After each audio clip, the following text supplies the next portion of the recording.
Hello, નમસ્કાર મિત્રો. આપણો આજનો ટોપિક છે ધોરણ 9 નો ચેપ્ટર નંબર 5 સજીવનો પાયાનો એકમ એટલે કે કોષ.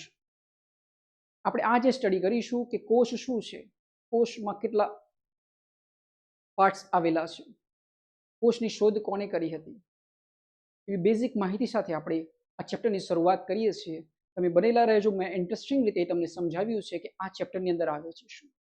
આપણો જે આજનો જે આ વિડીયો છે ઇન્ટ્રો વિડીયો છે, જેની અંદર એ સમજાવી દીધેલું છે કે આખા ચેપ્ટરની અંદર શું છે. તો બનેલા રહેજો. બહુ ઇઝી રીતે સમજાવેલું છે, એક સિક્વન્સથી સમજાવેલું છે કે વોટ ઇઝ સેલ, એની શોધ કોણે કરી છે, પછી એના અલગ અલગ જે પાર્ટ્સ છે એમના કાર્યો વિશે સમજાવેલું છે. આપણે શરૂ કરીએ છીએ કે વોટ ઇઝ સેલ ડેફિનેશનને સમજવા માટેની કેટલીક માહિતી સાથે પહેલા કન્સેપ્ટને સમજીએ. તમારી સામે જે પોસ્ટર છે એ શું છે? એ સેલનું એક પોસ્ટર છે. આપણને પ્રશ્ન એમ થાય સેલ્સ એટલે કે કોષના કેટલા પ્રકાર? તો બે પ્રકાર છે, એક પ્રાણી કોષ છે અને એક વનસ્પતિ કોષ છે. આપણે અહીં ટોપિકની વાત કરી રહ્યા છીએ કે વોટ ઇઝ સેલ. અત્યારે આપણે એ વાત નથી કરી રહ્યા કે પ્રાણી કોષ કે વનસ્પતિ કોષ. અંતિમ આપણે સ્લાઇડમાં સમજીશું કે શું ડિફરન્સ છે વનસ્પતિ કોષમાં અને પ્રાણી કોષમાં, શું ડિફરન્સ છે એ અંતિમ સ્લાઇડમાં આપણે સમજીશું. અત્યારે આપણે સમજી રહ્યા છીએ કે સેલ્સ એટલે શું અને તેની અંદર કયા કયા પાર્ટ્સ આવેલા હોય છે. ઓકે, તો સેલ્સ બહુ જ મહત્વના છે. એની ડેફિનેશનને આપણે સમજીએ. આપણે કોઈ ઘર બનાવીએ છીએ તો ઘણી બધી ઈંટોનું બનેલું હોય છે. તો ઘણી બધી જે ઈંટો છે એ આખા ઘરની શું છે? સેલ્સ છે. એ જ રીતે આપણી જે બોડી છે એ ઘણા બધા કોષોથી બનેલી છે. વનસ્પતિ કે પ્રાણીઓમાં ઘણા બધા કોષો જોડાય છે ને પછી એક બોડીનું નિર્માણ કરે છે. આપણે તેને શું કહે છે? સેલ કહીએ છીએ. આપણે સ્ટ્રક્ચર વાઇઝ જોતા જઈએ.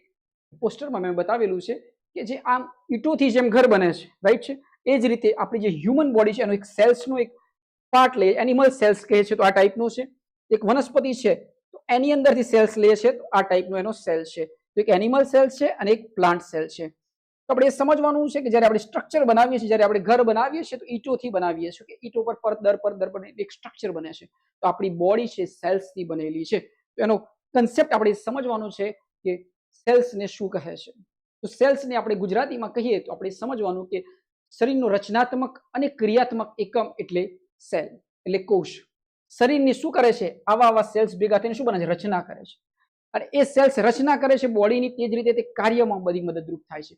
એટલે શરીરનો રચનાત્મક અને ક્રિયાત્મક એકમ એટલે સેલ, કોષ. આ યાદ રાખવાનું છે. આ તો કન્સેપ્ટ. અને સૌપ્રથમ કેવી રીતે ખબર પડી? વૈજ્ઞાનિકોના નામ આપણે યાદ રાખવાના છે. કઈ સાલમાં એ જાણવા મળ્યું કે આ સેલ્સ નામની કોઈ વસ્તુ આપણી બોડીમાં એક્ઝિસ્ટ કરે છે, જેને નામ આપ્યા સેલ્સ. ઓકે, સમજીએ આપણે કન્સેપ્ટ વાઇઝ. તો યાદ રાખવાનું કે જેમ એક ઇમારતની અંદર જેમ ઈંટો છે એ રીતે આપણી બોડીની અંદર કોષો છે અને કોષોથી આપણું શરીર બનેલું છે. એટલે આપણે એની વ્યાખ્યામાં લખીએ છીએ કે શરીરનું રચનાત્મક અને ક્રિયાત્મક એકમ એટલે કોષ. સમજાય છે વસ્તુ? આ કોષમાંથી જ આપણી હ્યુમન બોડી બને છે. ઓકે, સમજીએ નેક્સ્ટ સ્લાઇડ તરફ. સૌપ્રથમ આપણે એ સમજવાનું છે કે કોષની શોધ અને એનો ઇતિહાસ સમજીએ. જે શબ્દ છે એના વિશેની માહિતી કેળવવી, એની અંદર થોડા ડેપ્થ જઈએ. ઓકે, તો આપણે સમજીએ કોષની માહિતી વિશે. તો આપણે એ જોઈએ છે કે કોષની શોધ ક્યારે થઈ. તમે કેટલાક ક્વેશ્ચન સિરીઝ છે જાતે સમજી શકો છો કે મહત્વના હોય તેને નોટ ડાઉન કરજો અને સમજતા રહેજો. ઓકે, અહીં મેં તમને સ્ટેપ બાય સ્ટેપ અહીં આઈએમપી ટોપિકો છે એ સ્લાઇડ બાય સ્લાઇડ સમજાવ્યો, એટલે કે એકદમ સિક્વન્સમાં મેં અહીં તમને તમારી સામે રજૂ કરેલા છે. તમને ઇઝી રીતે યાદ રહી જાય. આપણે રટવાનું છે નહીં. ઓકે, એટલા માટે મેં તમને સ્લાઇડ બાય સ્લાઇડ અહીં ઇઝી ટોપિક રીતે રજૂ કરેલા છે. ઓકે, આપણે સમજતા જઈએ. કોષની જે શોધ છે અને એનો ઇતિહાસ વિશે જાણીએ તો કોષ છે સૌપ્રથમ યાદ કરવાનું રોબર્ટ હુક, અને સાલવાર યાદ રાખવાની 1665. ઓકે, હવે જુઓ, રોબર્ટ હુક આવે છે, એક બૂચના પાતળા છેદમાં કોષની સૌપ્રથમ શોધ કરી. હવે બૂચ શું છે? એક ઝાડનું એક ઝાડ સાથે જોડાયેલું છે. શેના સાથે જોડાયેલું છે? એક વૃક્ષ સાથે જોડાયેલું છે બૂચ. જે આ બૂચ છે એના પાતળો છેદ લેવામાં આવે છે અને એને જ્યારે જોવામાં આવે છે ત્યારે આપણને આ શબ્દની શોધ રોબર્ટ હુક આપે છે. એટલે કે આ શબ્દ વિશેની જે સમજ છે આ રોબર્ટ હુક દ્વારા આપણને મળે છે. આ બૂચનો જે છોડ હોય છે, વૃક્ષનો જે વૃક્ષ હોય છે એની અંદર જે બૂચ હોય છે, છાલ, એનો માઇક્રોસ્કોપની જ્યારે સ્ટડી થાય છે ત્યારે સમજાય છે કે આ નામની નાની રચનાઓ છે જે નાના સેલ્સ જેવી છે. ઓકે, એક રૂમ જેવી છે. અને શબ્દને નામ આપે છે કોષ. તેમણે નિર્જીવ કોષ જોયો હતો. આ યાદ રાખવા જેવું છે ને, જે આઈએમપી છે. કયો કોષ જોયો હતો? નિર્જીવ કોષ જોયો હતો. યાદ રાખવાનું, રોબર્ટ હુક આવે છે, એક ઝાડ છે અને બુચ કહીએ છીએ એને, છેદને માઇક્રોસ્કોપ ની જે જુએ છે એની અંદર એની રચનાઓ જોવા મળે છે, નાના નાના સેલ્સ જેવા જોવા મળે છે. આવા સેલ્સ જોવા મળે છે, રૂમ્સ જોવા મળે છે, જેને એ કહે છે કોષ અથવા સેલ્સ કહે છે, એટલે કે રૂમ કહે છે. Okay, done. તો આ થયો પ્રથમ કન્સેપ્ટ. 1665 યાદ રાખો, રોબર્ટ હુક ને યાદ રાખો. રોબર્ટ હુક વૈજ્ઞાનિક છે, 1665 યાદ રાખો. ઉચ્ચ ના સેલ્સ ને જુએ છે, નાના ખાનાઓને જુએ છે અને શબ્દ મળે છે આપણને સેલ્સ નો, અને એમને નિર્જીવ કોષ જોયો હોય છે. પછી આવે છે લ્યુએનહોક. હવે સાલવારી આવશે 1674, પહેલા હતી 1665-74. હવે લ્યુએનહોક આવે છે તો એની અંદર આગળ વધે. સૌપ્રથમ વખત તળાવના પાણીમાં જીવંત કોષો જોયું. તમને પ્રશ્ન પૂછ્યા જીવંત કોષ, તો લ્યુએનહોક લખી શકીએ છીએ. રોબર્ટ હુકે કયો જોયો? તો નિર્જીવ જોયો હતો. આ તો એક સિક્વન્સ સમજવાની જરૂર છે. પછી આપણે આગળ વધીએ 1665-1674 માં લ્યુએનહોક. પછી આવે છે રોબર્ટ બ્રાઉન. બ્રાઉન આવે એટલે શું આવે? ન્યુક્લિયસ આવે. હવે આવે છે 1831 ની સાલ. કોષમાં કોષ કેન્દ્ર ન્યુક્લિયસની શોધ કરી. તમને પ્રશ્ન પૂછાય કોષમાં કોષ કેન્દ્રની શોધ કોણે કરી? તો રોબર્ટ બ્રાઉન યાદ રાખવાનું. બ્રાઉન. કોષ કેન્દ્ર રોબર્ટ બ્રાઉન. કોષ કેન્દ્ર રોબર્ટ બ્રાઉન. 1831 ન્યુક્લિયસની શોધ કરી. પછી પરિકિન્જી આવે છે. આગળ વધતા જે વૈજ્ઞાનિકો આવતા જશે, સાલવારી ભલે યાદ ના રહે પણ સમજી શકાય છે સિક્વન્સ. 31 પછી 39 થોડા જ વર્ષોમાં પરિકિન્જી કોષના જીવંત દ્રવ્યને જીવરસ પ્રોટોપ્લાઝમ નામ આપ્યું. તો પરિકિન્જી આવે છે ને જીવંત રસ વિશે સમજાવ્યું. સ્લાઇડન એન્ડ સ્લાઇડન એન્ડ સ્વાન 1838 થી 1839. ઓકે, કોષવાદની થિયરી મળે, સેલ થિયરી આપ્યું કે બધા સજીવો કોષોના બનેલા છે. તમને પ્રશ્ન પૂછાય કે સ્લાઇડન એન્ડ સ્વાન દ્વારા શું આપવામાં આવ્યું? તો કોષવાદની થિયરી આપવામાં આવી. એમને એમ કહ્યું કે બધા સજીવો કોષોના બનેલા છે. Okay, done. તો આ બી ક્વેશ્ચન સિરીઝ પૂછાઈ શકે છે. આગળ વધીએ. વિશ્વમાં આવે છે 1855 માં જણાવ્યું કે નવા કોષો પૂર્વ અસ્તિત્વ ધરાવતા કોષોમાંથી જ બને છે. આ હતું વિશ્વ. Okay, done. તો આ તો કન્સેપ્ટ, એક ઇતિહાસને સમજવાનો, ક્રમબદ્ધ ઇતિહાસને સમજવાનો. સૌપ્રથમ રોબર્ટ હુક આવે છે, પછી લ્યુએનહોક આવે છે, જીવંત કોષો નિહાળે છે. રોબર્ટ બ્રાઉન આવે છે, ન્યુક્લિયસની વાત કરે, પરિકિન્જી વાત કરે છે, પ્લાઝમાની વાત કરે, જીવરસની વાત કરે છે. સ્લાઇડન એન્ડ સ્વાન શું કહે છે? એમ કહે છે કે કોષવાદની થિયરી આપે છે અને એમ કહે છે કે બધા જ સજીવો કોષોના બનેલા છે. વિશ્વ આવે છે 1855 ની સાલ આવે છે, જણાવે છે કોષો છે જે જૂના છે એમાંથી જ, એટલે પૂર્વ અસ્તિત્વ ધરાવતા કોષોમાંથી જ નવા કોષો બને છે ને બહુ ઇઝી રીતે એમને સમજાવે છે. આ તો આપણો ઇતિહાસ સેલ વિશેનો, history of cells. Okay, done. તમે જોઈ શકો છો. હવે આપણે આગળ વધીએ છીએ. ડન. થોડું સમજતા જઈએ. હવે જોઈએ કોષના મુખ્ય ભાગ. હવે જોઈએ કોષના મુખ્ય ભાગ. વાત કરીએ છીએ કોષોની, બરોબર? તો આપણે એટલી બી ખબર હોય છે કોષના મુખ્ય ભાગ કેટલા, આપણે એની અંદર કયા કયા પાર્ટ્સ આવેલા છે, જે શું શું કાર્ય કરે છે. આપણે એક કન્સેપ્ટ પર ક્વેશ્ચન સિરીઝ પૂછાતી હોય છે. તમારે આટલું યાદ રાખવાનું છે કે કોષના પાર્ટ્સ કેટલા. તમને પ્રશ્ન પૂછાય તો આપણે આ રીતે યાદ રાખવાનો છે. કોઈ પણ કોષ મુખ્યત્વે 3 ભાગોનો બનેલો છે. કોઈ પણ કોષ મુખ્યત્વે 3 ભાગોનો બનેલો છે. Okay, 3 parts of cells. આ યાદ રાખવાનો, પહેલો ટોપિક યાદ રાખવાનો. ઓકે, તમારે જ્યારે ડિસ્ક્રિપ્ટિવ લખવું હોય તો બી સમજી શકો છો. હું ડિસ્ક્રિપ્ટિવ અને એમસીક્યુઝ ટાઈપનો હું કન્સેપ્ટથી તમને સ્ટડી કરાવું છું કે તમને ક્વેશ્ચન સિરીઝ આવવાની હોય તો બી આવડી જાય. Okay, done. સમજીએ આગળ કયા કયા 3 ભાગો આવેલા છે. મેઇન 3 પાર્ટ્સ છે સેલ્સના. 3 પાર્ટ્સ જોઈએ. કોષરસ પટલ, કોષ કેન્દ્ર અને કોષરસ. તો જુઓ, કોઈ બી કોષ કેન્દ્ર હોય, કોઈ કોષ છે એની અંદર કોષ કેન્દ્ર હોય, આજુબાજુનું પટલ હોય, બંધારણ હોય, અને એની અંદર શું હોય? કોષરસ હોય. Okay, done. આપણે સ્લાઇડમાં જોઈ શકીએ છીએ. અહીં જુઓ તમે, આ કોષ છે, આ કોષ છે, આ કોષ છે. આનું શું છે? ન્યુક્લિયસ છે. આ ન્યુક્લિયસ છે, અંદર છે બધું એ કોષરસ છે, અને આજુબાજુ જે કોષરસ પટલ છે, મેમ્બ્રેન છે, દિવાલ છે. Okay, done. તો આ તો કન્સેપ્ટ, આ કોષ છે. પછી એની અંદર શું શું છે આપણે સમજવાનું છે. Okay, done. જે કોષના મુખ્ય 3 ભાગ યાદ રાખો. કોષરસ પટલ, પહેલા કોષ કેન્દ્ર વચ્ચે છે, પછી કોષ રસ છે અને આજુબાજુ કોષરસ પટલ છે. આ કન્સેપ્ટ ક્લિયર થાય છે. સમજીએ કોષરસ પટલ, પ્લાઝ્મા મેમ્બ્રેન શું છે. ઓકે, તો જો કોષનું ઇમેજિનેશન કરો તો બી તમને ક્વેશ્ચન સિરીઝમાં સમજાઈ જાય. કોષરસ પટલ એક. ઓકે, કોષનું બહારનું રક્ષણાત્મક આવરણ છે. સમજાઈ ગયું? બહારનું જ આવરણ હોય ને કોષરસ પટલ. Okay, done. તો બહારનું રક્ષણાત્મક આવરણ છે તે માત્ર જરૂરી દ્રવ્યોને જ અંદર બહાર આવવા દે છે, તેથી તેને પસંદગીમાન પ્રવેશશીલ પટલ કહે છે. જે જરૂરી છે એમને જ આવવા દે છે, એટલા માટે શબ્દ લાગે છે પસંદગીમાન પ્રવેશશીલ પટલ. પછી આપણે ડેપ્થ જઈશું, અત્યારે આટલું સમજી શકો છો. ડન.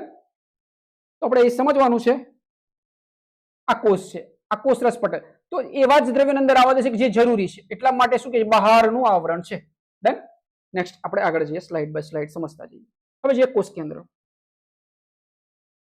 આ કોષ કેન્દ્ર છે, ન્યુક્લિયસ છે, જેની અંદર ડીએનએ છે, એટલે મેઇન છે ભાઈ, મગજ એ છે, માથું એ છે, આ જે ઓપરેટ કરે છે એમ ઓપરેટ થાય છે સેલ્સ. ડન? હવે સમજીએ કોષ કેન્દ્ર. કોષનું મગજ છે, નિયંત્રણ કેન્દ્ર છે. આ એક મસ્ત ક્વેશ્ચન સિરીઝ છે. કોષનું મગજ અને નિયંત્રણ કેન્દ્ર એટલે નીચેનામાંથી શું? તો ન્યુક્લિયસ. એ કોષની બધી ક્રિયાઓનું નિયંત્રણ કરે છે. તેમાં ડીએનએ આનુવંશિક માહિતી હોય છે, જે આપણે વારસાગત આપણી પેઢી દર પેઢીમાં આપણને જોવા મળે છે. એ માહિતી કોષના કોષ કેન્દ્રની અંદર આવેલી હોય છે. ડીએનએ રંગસૂત્રો. સમજીએ આગળ કોષરસ. કોષરસ પટલની અંદર આવેલું પ્રવાહી છે. ઓકે, રસ છે એના પરથી જ ખબર પડે છે કે પ્રવાહી છે, જેની અંદર બધું તરે છે. શું તરે છે? બધી અંગિકાઓ તરતી હોય છે. એ બી જોઈ લઈએ ભાઈ આપણે, અંગિકાઓ તરે છે. જુઓ આ કોષરસ છે. ઓકે, આ કોષરસ છે. ઓકે, આ બધી અંગિકાઓ તરે છે ને અંદર, અંગિકાઓ તરે છે, રાઈટ છે, તો કોષરસ છે. હવે સમજીએ કન્સેપ્ટ. ઓકે, તમને પ્રશ્ન પૂછાય કોષના મુખ્ય કેટલા ભાગો છે? તો આપણે યાદ રાખવાનું, કોષના મુખ્ય 3 ભાગો છે. કોષરસ કોષ કેન્દ્ર યાદ રાખો, બહારનું સૌથી પ્રથમ કોષરસ પટલ યાદ રાખો, પછી વચ્ચે છે કોષ કેન્દ્ર અને આજુબાજુ છે કોષરસ. એ રીતે મેં તમને સમજાવેલું છે. કન્સેપ્ટને યાદ રાખો, ક્વેશ્ચન સિરીઝ બનશે, સમજાશે, પણ કન્સેપ્ટ જ નહીં આવડે તો રટવાની કોઈ જરૂર છે નહીં. કન્સેપ્ટને સમજો. હવે સમજો આશ્રુતિના પ્રકાર. તમે સેલ્સ વિશે જ્યારે સ્ટડી કરો છો ત્યારે તમને એક શબ્દ આવશે આશ્રુતિ. જેમ કે પસંદગીમાન પ્રવેશશીલ વસ્તુ આવી કે કેવી રીતે અંદર બહાર થાય છે. આપણે સમજવાનું ટાઇપ્સ ઓફ ઓસ્મોસિસ, અંગ્રેજીમાં તેને ઓસ્મોસિસ કહે છે. આશ્રુતિ એક કન્સેપ્ટ છે ને, આપણે સમજવાનું કે સેલ છે એ કેવી રીતે ચીબડાય છે ને કેવી રીતે ફૂલે છે. Okay done? આપણે એને સમજીએ. એટલે તમને શબ્દો સાંભળવા મળશે: અધોસાંદ્ર, અધિસાંદ્ર અને સમસાંદ્ર. ઈઝી છે, એકદમ ઈઝી છે, સમજતા જાઓ. આશ્રુતિના પ્રકારો, ટાઇપ્સ ઓફ ઓસ્મોસિસ. પાણીના ગતિના આધારે દ્રાવણના 3 પ્રકાર પડે છે. દ્રાવણના કેટલા પ્રકાર પડે છે? 3. પેલામાં બી કેટલા હતા? 3. ઓકે, કોષરસ પટલ, કોષ કેન્દ્ર અને કોષરસ. અહીં જુઓ, પાણીના ગતિના આધારે, પાણીની ગતિ કેવી છે એના આધારે 3 પ્રકાર પડે છે. તેને યાદ રાખવાના છે આપણે. એક છે અધોસાંદ્ર, એક છે અધિસાંદ્ર અને એક સમસાંદ્ર. હવે નામ પરથી જ ખબર પડી જાય. અધો એટલે ઓછું, અધિ એટલે વધારે અને સમસાંદ્ર એટલે સરખું. સમસાંદ્ર એટલે સરખું, સમસાંદ્ર એટલે સરખું, અધો એટલે ઓછું, અધિ એટલે વધારે. હવે સમજતા જાઓ અને કન્સેપ્ટને પૂરા કરો. સમજીએ. અધોસાંદ્ર કીધું છે. અધોસાંદ્ર એટલે અધો એટલે ઓછું. હવે જોવાનું છે ઓછું કઈ બાજુ? હાઇપોટોનિક. હવે જુઓ કે કોઈ સેલ્સ છે, કોઈ સેલ્સ છે, માની લો કે આ સેલ્સ છે, રાઈટ? બહાર પાણી વધુ છે, એટલે કે સેલ્સ બોડીમાં હોય, સમજી લો આ બહાર છે અને આ સેલ છે. બહાર પાણી વધુ હોય, અહીં પાણી વધારે છે, વધુ છે એટલે વધારે છે, તો પાણી કોષમાં જશે અને કોષ ફૂલશે. સમજો, બહાર વધારે છે પાણી, પાણી વધારે છે બહાર, તો એ સેલ્સમાં જશે અને સેલ્સમાં જાય ઇન થાય એટલે શું થાય? કોષ શું થાય? ફૂલે. અધોમાં કેવું હોય? બહાર. અધો એટલે બહાર હોય, પણ અંદરની બાજુ સેલ્સ, અધો શબ્દ છે તો સેલ્સમાં પાણી આવે એટલું યાદ રાખવાનું આપણે. બહારની બાજુ પાણી વધુ હોય તો પાણીનો એક નિયમ છે કે વધારેથી ઓછા તરફ જાય. પાણીનો કન્સેપ્ટ છે વધુથી ઓછા તરફ જવું. હવે સમજવાની કોશિશ કરો. તમને પ્રશ્ન પૂછાય અધોસાંદ્ર દ્રાવણ. દ્રાવણ શબ્દ કીધું છે, હાઇપોટોનિક દ્રાવણની વાત કરી છે. સમજો, તો બહાર પાણી વધુ છે તો પાણી કોષમાં જશે અને કોષ શું કરશે? ફૂલશે. અધોસાંદ્ર દ્રાવણમાં કોષ શું થશે? ફૂલશે. હવે જુઓ સમસાંદ્ર. સમ એટલે શું? સરખું. આમાં કઈ નહીં થાય. બંને બાજુ પાણી સરખું હશે એટલે કોઈ પણ ફેરફાર નહીં થાય, કોષ તેમ જ રહેશે. સમજાય છે વસ્તુ? અધિસાંદ્ર દ્રાવણ. હવે સમજો અધિસાંદ્ર દ્રાવણ, હાઇપરટોનિક. એટલે જુઓ, એક સાઈડ સેલ્સ છે, બરોબર, આ દ્રાવણ છે. હવે આ સેલ્સ ને આને આમાં મૂકી દઈએ દ્રાવણની અંદર, બરોબર. આ અધિસાંદ્ર દ્રાવણ છે. કયું સાંદ્ર? અધિસાંદ્ર દ્રાવણ છે. તો સેલ્સ અહીં અધિસાંદ્ર દ્રાવણ છે, અહીં આપણે સમજવાનું છે. તો બહાર પાણી ઓછું છે, અહીં જુઓ બહાર પાણી ઓછું છે, અહીં પાણી ઓછું છે, બરોબર, અહીં પાણી ઓછું છે. પાણી કોષમાંથી બહાર આવશે અને કોષ ચીમડાઈ જશે. જુઓ, આના કોન્ટેક્ટમાં આવે, અહીંથી પાણી અહીં જાય, અધિસાંદ્ર બને. શું બને? અધિસાંદ્ર બને. કન્સેપ્ટ એટલો જ યાદ રાખવાનો. અધોમાં શું હોય? પાણી અંદરની બાજુ આવે. પાણી અંદરની બાજુ આવે તો શું થાય? કોષ ફૂલે. અધિમાં શું હોય? અધિમાં બહાર પાણી ઓછું હોય તો શું થાય? પાણી કોષમાંથી બહાર આવશે. એટલું યાદ રાખવાનું. અધોમાં યાદ રાખવાનું, અધો એટલે ઓછું, એટલે પાણી ક્યાં આવશે? અંદર આવશે, કોષમાં આવશે ને ફૂલશે. પેલામાં ચીમડાઈ જશે. આટલું યાદ રાખવાનું છે. તમે સમજતા જશો એમ સમજાઈ જશે. કોષીય અંગિકાઓ અને તેમની ટ્રિક્સ વિશે સમજીએ. કોષીય અંગિકાઓ વિશે સમજીએ. હવે સમજો કોષીય અંગિકાઓ. આપણે વાત કરી હતી ધ સેલ્સની વાત કરી, જેનાથી આપણું બેઝિક સ્ટ્રક્ચર બનેલું છે. આપણે બનેલા છીએ, આપણું બોડી સ્ટ્રક્ચર બનેલું છે. એટલા માટે કહે છે કે જે મકાન બનેલું છે, અલગ અલગ ઈંટોથી બનેલું છે, એમ આવા અલગ અલગ સેલ્સથી, ઘણા બધા સેલ્સથી આપણું હ્યુમન બોડી બનેલું છે. અને આપણો જન્મ અહીં સુધી, આપણા અંગોનો વિકાસ અહીં સુધી થયેલો છે. સેલ્સમાંથી પેશી બને, પેશીમાંથી અંગ બને, અંગમાંથી અંગિકાઓ બનેલા છે, અંગતંત્રો બનેલા છે, અને આપણે આખી હ્યુમન બોડી બનેલી છે. છે ને અજીબોગરીબ કે સેલ્સ કેટલી ખતરનાક વસ્તુ છે, બેઝિક સ્ટ્રક્ચર છે. સૌપ્રથમ આ બન્યું, પછી આ બધું બન્યું, આપણે બન્યા ને આપણે અત્યારે હયાત છીએ આ પૃથ્વી ઉપર. Okay done. સમજતા જઈએ આગળ. તો ઇન્ટરેસ્ટિંગથી સમજજો તો સમજાઈ જશે, બહુ એટલું બધું ડેપ્થ નથી. કોષની અંદર આવેલી નાની નાની રચનાઓ જેને આપણે અંગિકાઓ કહીએ છીએ એના વિશે આપણે સ્ટડી કરીએ. ઓકે, થોડી ઝૂમ કરી દઈએ છીએ. ડન. સમજતા જઈએ હવે. જુઓ, આપણે તેમના કાર્યો વિશે સમજીએ. આપણને એક સેલ સ્ટ્રક્ચર જોઈએ, એની અંદર એક સૌથી મહત્વનો ટોપિક દેખાશે કણાભસૂત્ર. આમ તો દરેક વસ્તુ જ મહત્વની છે, કોઈ બી પાર્ટ્સના કોઈ બી અંગ વગર, કોઈ બી રચના વગર ચાલે એવું છે નહીં. ક્વેશ્ચન સિરીઝ જે પૂછે છે એના આધારે આપણે આઈએમપી કરતા હોય છે, બાકી દરેક વસ્તુ ઇમ્પોર્ટન્ટ છે, કોઈના વગર કશું ચાલે એવું છે નહીં. આપણે ક્વેશ્ચન સિરીઝના કન્સેપ્ટ જો કહીએ તો કેટલીક વસ્તુ ઇમ્પોર્ટન્સ હોય છે, બાકી બધી જ વસ્તુ ઇમ્પોર્ટન્સ છે. ડન. કણાભસૂત્રને અંગ્રેજીમાં માઇટોકોન્ડ્રિયા કહે છે. સૌપ્રથમ આપણે યાદ રાખવાનું, અંગ્રેજી નેમ યાદ રાખવાનું. ઘણીવાર માઇટોકોન્ડ્રિયા પૂછાઈ શકે છે. તમને પૂછાય કણાભસૂત્ર વિશે સમજાવો, માઇટોકોન્ડ્રિયા વિશે સમજાવો, તો આપણને બેઝિક્સ 2 લાઈન આવડતી હોવી જોઈએ. કે કોષ છે તો કોષમાં આવેલું છે તો ખબર હોવી જોઈએ. યાદ રાખવાનું, કોષનું પાવર હાઉસ છે, કોષનું પાવર હાઉસ છે, પાવર હાઉસ છે. ઓકે, એટલે ઉર્જા હાઉસ છે. હવે સમજ, ઉર્જા કેવી રીતે છે, પાવર ઉત્પન્ન કરે છે એટીપી સ્વરૂપે. આ સમજવાનું કે પાવર કેવી રીતે સ્વરૂપે છે, એટીપી સ્વરૂપે. તો હું તમને પછી સમજાવીશ. એડિનો ટ્રાઇફોસ્ફેટ. ઓકે, જેમ ઘરમાં લાઇટ માટે પાવર હાઉસ હોય તેમ કોષમાં કણાભસૂત્ર હોય છે. આ હતો એનો કન્સેપ્ટ, કણાભસૂત્ર સાથે જોડાયેલો. બરોબર. તો કણાભસૂત્ર શું છે, પાવર હાઉસ છે, જે આપણને શું આપે છે, એનર્જી આપે છે, એટીપી સ્વરૂપે એનર્જી આપે છે. આ કન્સેપ્ટ યાદ રાખવાનો, સેલ્સને આપે છે.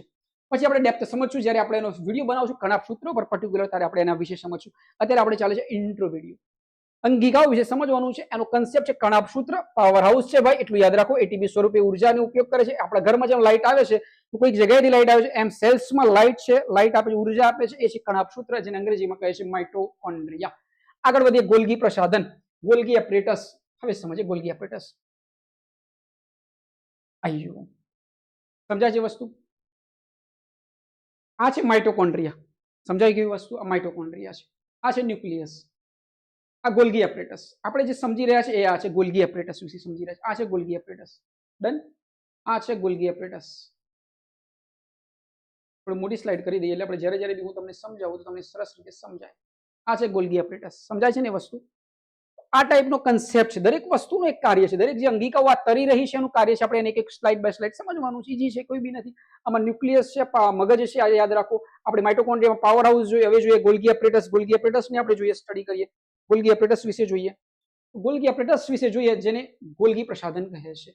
કોષનું પેકિંગ અને કુરિયર સેન્ટર છે. હવે જો સમજો, કોષનું પેકિંગ અને કુરિયર સેન્ટર એટલે એક જગ્યાએથી બીજી જગ્યાએ વસ્તુઓ લઈ જઈએ અને કુરિયર કહીએ છીએ. કુરિયરમાં આપણે શું કરીએ છીએ, વસ્તુ એક જગ્યાએથી બીજી જગ્યાએ લઈ જઈએ છીએ. હવે સમજો શું છે આ અંગિકાઓ. પદાર્થોનું પેકેજિંગ અને વહન કરવાનું કામ કરે છે. પદાર્થનું પેકેજિંગ અને વહન, આપણે જે બોડીમાં જે પદાર્થ લઈએ છીએ એનું પેકેજિંગ અને આગળ પહોંચાડવાનું કામ કરે છે, જેને કહે છે ગોલ્ગી પ્રસાધન. પ્રસાધન એટલે આગળ જો પેકેજિંગ.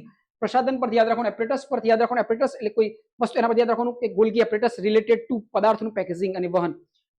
કણાભસૂત્ર પૂછાય તો પાવર હાઉસ, ઉર્જા. ગોલ્ગી એપરેટસ પ્રસાધન પરથી યાદ રાખવાનું સાધન એટલે પેકેજિંગ અને આગળ લઈ જાય એટલે શું કરે, વહન કરે. આગળ વધીએ લાઇસોસોમ્સ. આ રીતે યાદ રાખશો તો જ યાદ રહેશે ભાઈ. બધી વસ્તુઓ એકદમ ઇઝી રીતે યાદ રહે એવું નહીં, કેટલીક વાર ટ્રિક્સો લગાવી પડે, કન્સેપ્ટને સમજવા પડે. લાઇસોસોમ્સ કોષની આત્મઘાતી કોથળી છે, સુસાઇડલ બેગ છે. તમને પૂછાઈ શકે એવું ક્વેશ્ચન સિરીઝ છે કે કોષની આત્મઘાતી કોથળી નીચેનામાંથી કઈ છે, અંગિકા કઈ છે? તો યાદ રાખવાનું લાઇસોસોમ. જોઈએ જ્યારે કોષ ગરડો થાય, ઇજાગ્રસ્ત થાય ત્યારે આ કોથળી તૂટે છે અને પોતાના જ કોષોનું પાચન કરી નાખે છે, એટલે સુસાઇડલ બેગ કહે છે. લાઇસોસોમ્સ આપણે જોઈ શકીએ છીએ લાઇસોસોમ્સની અંદર. ઓકે, આ છે લાઇસોસોમ્સ, એ તમે જોઈ શકો છો. આ છે લાઇસોસોમ્સ. ડન. આ છે લાઇસોસોમ્સ, તમે જોઈ શકો છો. જુઓ. Okay done. આ છે લાઇસોસોમ્સ. ડન. ગોલ્ગી એપરેટસ વિશે સ્ટડી કર્યું, માઇટોકોન્ડ્રિયા વિશે સ્ટડી કર્યું, આ લાઇસોસોમ્સ આત્મઘાતી વિશે સ્ટડી કર્યું. ઓકે, હવે આગળ વધીએ નેક્સ્ટ સ્લાઇડ તરફ. ઓકે, નેક્સ્ટ ટોપિક તરફ. હવે જોઈએ રિબોસોમ્સ. પ્રોટીનની ફેક્ટરી છે. શું બનાવે છે? પ્રોટીન બનાવે છે. આપણી બોડીની અંદર પ્રોટીનનો જે કન્સેપ્ટ છે એ સેલ્સની અંદર એ રિબોસોમ્સ પર આધારિત છે. રિબોસોમ્સ પ્રોટીન ફેક્ટરી છે. તમને પ્રશ્ન પૂછાય પ્રોટીન ફેક્ટરી રિલેટેડ ટુ નીચેનામાંથી કઈ અંગિકા સેલ્સની? રિબોસોમ્સ. Okay, protein ribosomes. તે કોષમાં પ્રોટીન બનાવવાનું મુખ્ય કામ કરે છે. હવે આપણે તમને કોઈ બી રીતે યાદ રાખી શકો છો. Okay, protein ribosomes. Okay, protein ribosomes આ યાદ રાખવાનું. આગળ વધીએ. અંતકોષ રસજાળ એન્ડોપ્લાઝમિક રેટિક્યુલમ, એટલે એને શોર્ટ ફોર્મમાં કહે છે ER, એન્ડોપ્લાઝમિક રેટિક્યુલમ અંગ્રેજી નામ છે. એન્ડોપ્લાઝમિક રેટિક્યુલમ એટલે ER, જેને ગુજરાતીમાં કહે છે અંતકોષ રસજાળ. હવે જો એના બે ટાઈપની છે, ખરબચડી છે અને લીસી છે. ઓકે, ખરબચડી છે અને લીસી છે. હવે આપણે એને જોઈએ અહીં સેલ્સના સ્ટ્રક્ચરની અંદર. હવે આ જુઓ એન્ડોપ્લાઝમિક રેટિક્યુલમ જોયું તમે તો જોયું હોય એન્ડોપ્લાઝમિક રેટિક્યુલમ. એના બે પ્રકાર છે. ઓકે, ખરબચડી અને લીસી. ઓકે, આના બંનેનો થોડો ડિફરન્સ છે, આપણે સમજવાનો છે. આ છે એન્ડોપ્લાઝમિક રેટિક્યુલમ, કેટલી ખરબચડી અને કેટલી લીસી. હવે અહીં સમજીએ, જે ક્વેશ્ચન સિરીઝ પૂછાય છે ને સમજીએ આપણે. જુઓ અહીં ઇઝી રીતે મેં સમજાવી દઈશ, અહીં ઇઝી છે. અંતકોષ રસજાળની જ્યારે બી વાત થાય છે, અંતકોષ રસજાળની જ્યારે બી વાત થાય છે ત્યારે એન્ડોપ્લાઝમિક રેટિક્યુલમ કહેવાય. આ બે પ્રકારની છે કઈ લીસી અને ખરબચડી જોઈએ. તેના પર રિબોઝોમ્સ હોય છે, એટલે તે પ્રોટીન બનાવે છે. આપણે આગળ જ જોયું રિબોઝોમ્સ શું બનાવે, પ્રોટીન બનાવે. હવે રિબોઝોમ્સ ક્યાં આવેલા હોય છે, એન્ડોપ્લાઝમિક રેટિક્યુલમની ખરબચડી સપાટી, ખરબચડી એન્ડોપ્લાઝમિક પર. જો રિબોઝોમ્સ ત્યાં છે તો શું બનાવશે, પ્રોટીન બનાવશે. શું બનાવશે, પ્રોટીન બનાવશે. તમને પ્રશ્ન પૂછાય એન્ડોપ્લાઝમિક રિલેટેડ માં પ્રોટીન ક્યાં છે, તો ખરબચડી પર. ઓકે, લીસી અને સ્મૂથ એટલે S લખેલો છે, સ્મૂથ એટલે S, લિપિડ્સ ચરબીનું નિર્માણ કરે છે. તો યાદ રાખવાનું એન્ડોપ્લાઝમિક રેટિક્યુલમ છે ER, એમાં બે વસ્તુ યાદ રાખવાનું છે, પ્રોટીન, લિપિડ. લિપિડ છે કેવા છે, સ્મૂથ છે, યાદ રાખવાનું સ્મૂથ એટલે કે લીસી. લીસી જે એન્ડોપ્લાઝમિક રેટિક્યુલમ છે એના ઉપર શું બને છે, લિપિડ. યાદ રાખવાનું છે. ચરબી કો લિપિડ કો સમજાઈ ગઈ વાત, સમજવાની વસ્તુ છે. ઓકે, ખરબચડી જે એન્ડોપ્લાઝમિક રેટિક્યુલમ છે એના પર શું આવે છે, રફ પર શું આવે છે, પ્રોટીન આવે છે. અને સ્મૂથ છે તો લિપિડ યાદ રાખવાનું, સ્મૂથ છે લિપિડ, ચરબી યાદ રાખવાનું. હરિતકણ જોઈએ ક્લોરોપ્લાસ્ટ. આ શેમાં જોવા મળે, માત્ર ને માત્ર વનસ્પતિ કોષની અંદર જોવા મળે છે. પ્રાણી કોષમાં હરિત કોષો જોવા મળતા નથી, કારણ કે લીલો કલર ક્યાં જોવા મળે છે, વનસ્પતિ કોષમાં. એના શું પ્રકાશની પ્રક્રિયામાં આગળ કામ થાય છે. માત્ર વનસ્પતિમાં હોય છે, સૂર્યપ્રકાશની મદદથી ખોરાક બનાવે છે પ્રકાશ સંશ્લેષણની પ્રક્રિયામાં. ડન. તો આપણે આ કન્સેપ્ટને સમજીએ, આપણે શું હોય છે. બરોબર,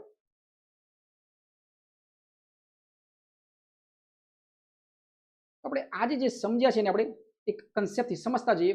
વનસ્પતિ કોષ અને પ્રાણી કોષ વચ્ચેનો ડિફરન્સ સમજતા જઈએ. Okay, done. વનસ્પતિ કોષ અને પ્રાણી કોષ વચ્ચેનો ડિફરન્સ સમજતા જઈએ. સૌપ્રથમ આપણે સમજ્યા વોટ ઇઝ સેલ્સ.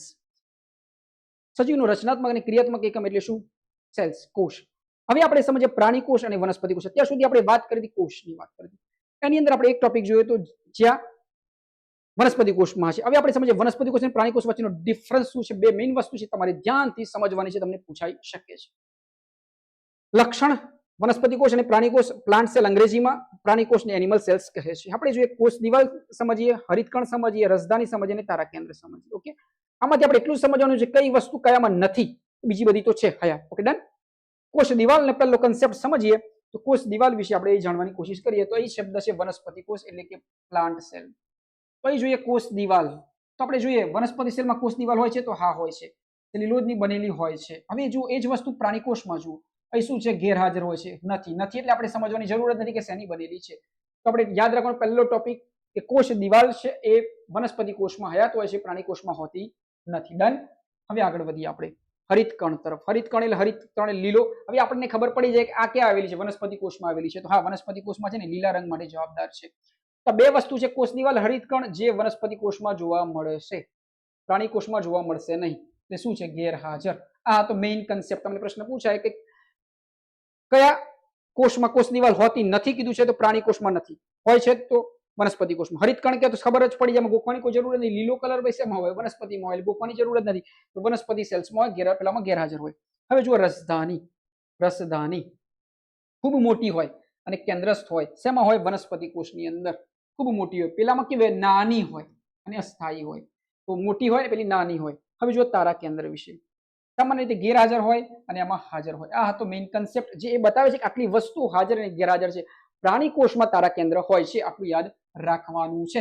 આ જ મેઇન છે, તારા કેન્દ્ર. બાકી બધું તો બધું શેમાં છે, બધું જ આની અંદર છે. શું છે, વનસ્પતિ કોષની અંદર છે.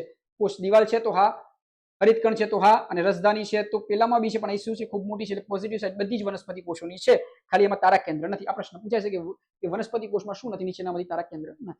પછી સમજીશું તારા કેન્દ્ર એટલે શું, એ પછીનો ટોપિક છે. હાલ આપણે કન્સેપ્ટને સમજવાનો છે. હવે જો તમારી અંદર એક ટોપિક છે કોષ વિભાજન, સેલ ડિવિઝન. તો તમારે ટોપિકનો છેલ્લો ટોપિક છે જેની અંદર આપણે સમજવું સમભાજન અને અર્ધીકરણ. તમારે મુખ્ય મુદ્દો એટલો સમજવાનો છે કે સમભાજન કોને કહે છે અને અર્ધીકરણ કોને કહે છે. જો નામ પરથી જ કોન્સેપ્ટને સમજે, સમભાજન સરખું ભાજન, સરખું ભાજન. તો સેલનું ડિવિઝન થાય, સેલ એક હોય એમાંથી જ્યારે બે બને છે અને સેલ ડિવિઝન કહે છે. સેલ ડિવિઝન, કોષ વિભાજન. કોઈ કોષ છે એનું વિભાજન થાય તો બે કોષ બને છે અથવા અલગ, ઓકે, તો એને સેલ ડિવિઝન કહે છે. નવા કોષો બનવાની પ્રક્રિયા બે પ્રકારની છે. કયા બે પ્રકારની છે આપણી બોડીની અંદર સમજવાનું, સંભાજન અને અર્ધીકરણ. આને શું કહે છે, અર્ધીકરણ લખેલું છે. શું લખેલું છે, અર્ધીકરણ. તો આપણે એટલું કન્સેપ્ટને સમજવાનું છે, અર્થને સમજ. સમભાજન એટલે સરખું ભાજન, એને કહે છે મિટોસિસ અને મિયોસિસ. અંગ્રેજી બી યાદ રાખજો, ઘણીવાર અંગ્રેજીથી પૂછાય છે કે મિટોસિસ, મિટોસિસ અને મિયોસિસ. ટી આવે તો યાદ રાખવાનું સરખું, ટી એટલે સરખું યાદ રાખવાનું. વૃદ્ધિ અને સમારકામ માટે થાય છે. આ બધું કેમ થાય છે, વૃદ્ધિ અને સમારકામ માટે. જો સમજો, કોષો આપણે નાનાથી મોટા થઈએ છીએ, આપણા સજીવ શરીર છે નાનાથી મોટું થાય છે, વૃક્ષો નાનાથી મોટા થાય, પ્રાણીઓ નાનાથી મોટા થાય છે. જો એ નાનાથી મોટા થવાની જે પ્રોસેસ છે ને, એની વૃદ્ધિ કહે છે, વિકાસ કહે છે. જો આવું થતું જ ન હોત તો આપણે ક્યાં હોત, નાના હોત, બાલ્યાવસ્થામાં હોત, મોટા થયા જ ના હોત.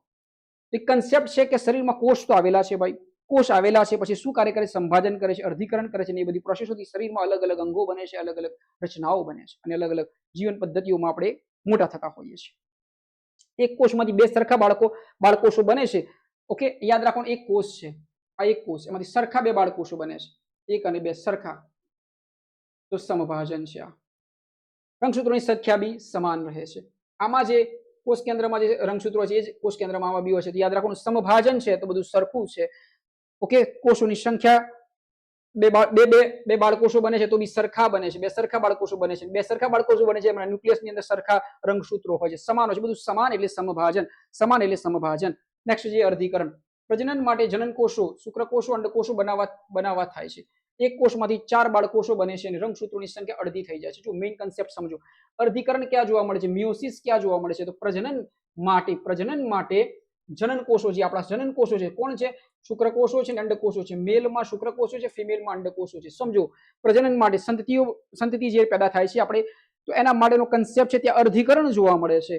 તો અર્ધીકરણનો કન્સેપ્ટ રિલેટેડ ટુ પ્રજનન, રિપ્રોડક્શન સાથે જોડાયેલો છે. જનનકોષો એટલે કે આપણા જનનકોષોમાં બે, એટલે કે મેલ હોય તો શુક્રકોષો અને અંડકોષો, એટલે એને કહેવાય જનનકોષો. એ જ્યારે બનાવવાના થાય છે ત્યારે એક કોષમાંથી 4 બાળકોષો બને છે. આ કન્સેપ્ટ યાદ રાખો. અર્ધીકરણમાં એક કોષમાંથી 4 બને છે, સંભાજનમાં 2 બને છે. હવે જુઓ, 4 બને છે, રંગસૂત્રોની સંખ્યા અડધી થઈ જાય છે, એટલે એને શું કહે છે, અર્ધીકરણ કહે છે. આ હતો કન્સેપ્ટ સેલ ડિવિઝન વિશે. અમે આશા રાખીએ છીએ કે અહીંથી અમે તમને જે સ્ટડી કરાવીએ છીએ તમે સમજી શક્યા હશો. સ્ટેપ બાય સ્ટેપ અહીં તમને સમજાવેલું છે. આજે આપણે સ્ટડી કર્યું છે કે શરીરનો રચનાત્મક અને ક્રિયાત્મક એકમ એટલે કોષ વિશે. ઓકે, કોષ વિશે સમજ્યા, કોષ વૈજ્ઞાનિકોનો કન્સેપ્ટ સમજ્યા, કોષના અંગ, કોષના 3 પાર્ટ્સ વિશે સમજ્યા, પછી આપણે આશ્રુતિ વિશે સમજ્યા, અધોસાંદ્ર, અધિસાંદ્ર, સમસાંદ્ર વિશે સમજ્યા, પછી અલગ અલગ અંગિકાઓ વિશે સમજ્યા, અને અંતિમ આપણે સમજ્યા સેલ ડિવિઝન વિશે સમજ્યા, જેમાં આપણે સમભાજન સમજ્યા અને અર્ધીકરણ સમજ્યા. ઓકે, તો આવા ઇન્ટરેસ્ટિંગ વિડીયો માટે તમે અમારી ચેનલ સમજાવને લાઈક કરજો, સબસ્ક્રાઇબ કરજો અને શેર કરજો. પોતાના ઉપર કામ કરતા રહેજો, ખરાબ ખોટીથી દૂર રહેજો, અને એક વિશેષ વ્યક્તિ, વિશેષ બાળક કે વિશેષ સ્ટુડન્ટ બનવા માટે તમે વધારે ને વધારે ડેપ્થ વાંચતા રહેજો. શબ્દોને સમજજો, તોડજો, અને એની અંદરનો જે અર્થ છે, એનો મર્મ છે, સમજતા રહેજો. રટવું નહીં પડે, જીવનમાં આગળ બહુ કામ લાગશે. અમે આશા રાખીએ છીએ કે તમે અમારા દ્વારા જે સમજાવવામાં આવે છે તમે સમજી રહ્યા છો, તમે એના પર એક્સરસાઇઝ કરી રહ્યા છો. તો આવા જ ઇન્ટરેસ્ટિંગ વિડીયો માટે તમે અમારી સાથે જોડાયેલા રહેજો. સમજાવને લાઈક કરજો, સબસ્ક્રાઇબ કરજો, પોતાની જાતને ચાહતા રહેજો.